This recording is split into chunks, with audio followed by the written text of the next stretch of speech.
Hi Paul, great session again yesterday. Just to recap on the work that we did, if we take a little look at your swing at the start of your session, you're definitely working the legs better than you were before with driver. The legs don't work quite as well with driver as they do with your irons, which you're well aware of, and it is usually more difficult to make some swing changes with the bigger clubs due to the extra speed that's involved. Overall, I would say that looking at your driver swing, yes, the legs are working better. Yes, there's still a little bit of hanging back as we come into the hitting area with that wraparound finish. Very reminiscent of, as we said yesterday, Martin Keimer in certain parts of your swing. I think initially we've got to look at the length that the shaft travels on the way back, and we've got to start becoming a little bit more disciplined with that. We showed you the footage of Hunter Mayhem, and we discussed the importance of keeping the arms on the rib cage during the backswing. So here we are in the middle screen, looking a little bit more connected on the way back. We've got a pen or a T-peg under the right armpit. As a result, the shaft doesn't go quite as long in the backswing as it was doing previously, and isn't quite as across the line, although it is still long and across the line. But that's just because we've stayed a little bit more connected. When we get a little bit long in the arms and the shaft, what tends to happen then is we've got to put the brakes on things. We've got to hang back with the body to allow the club to catch up. We're now a little bit stuck underneath it, more so than we saw with the iron shots. Club head now is back here. We can see that we've now got a lot of angle on that shaft. So in order to hit this ball straight now, we've got to put the brakes on the body and release the hands, resulting in quite a lot of forearm rotation as we come through the hitting area, which is why the finish is so long and wrapped around like we see here. I'm going to move you back now to the top of the backswing. So long and very much across the line, a little bit more connected, a little bit shorter, a little bit less across the line.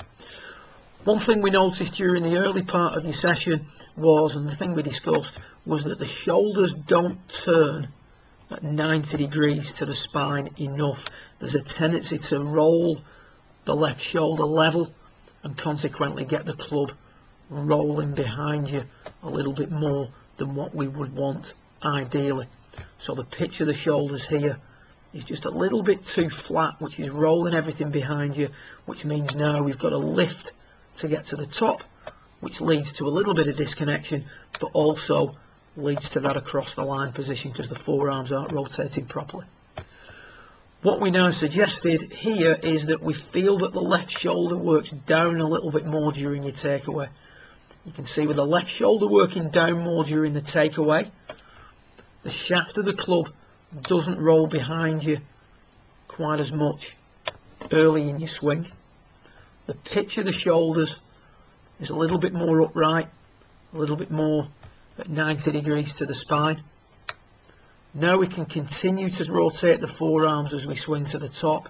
We've got much better connection, and we're now again a little bit shorter in the shaft and a little bit less across the line than we were at the start of your session. You can see a nice progression there, Paul, from where you were at the start of your session on the far left to where you completed your session on the far right. If we can continue to progress in that manner, we can get that club much more in line at the top of the backswing, which is going to assist in your ability to consistently strike the ball to your target line. If we take a little look now at the sequence in your downswing, not quite as long, not quite as much across the line.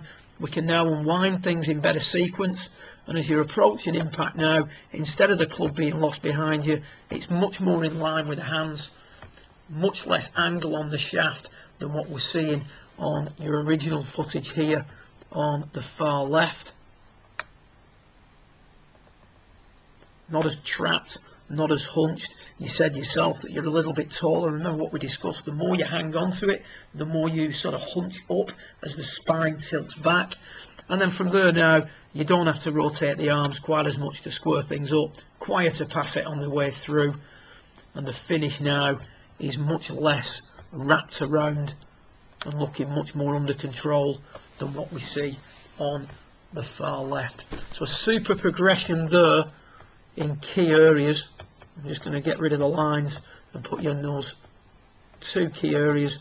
First of all, the finish, much less wrapped around and flailed at as your lesson progressed, which is suggesting a little bit less forearm rotation, a little bit less hand action, and then at the top of the backswing, which I think is fantastic, super progression of very long and across the line, club head not visible, slightly shorter, slightly less across the line, club head now in sort of partial view. And then we take a little look here, by working that left shoulder down and staying a little bit more connected, we've now got the club in full view and we're much less across the line. Super session, good luck with it up in Scotland this coming week. Hopefully we can get the right result, and I look forward to speaking with you again in the near future. Well done.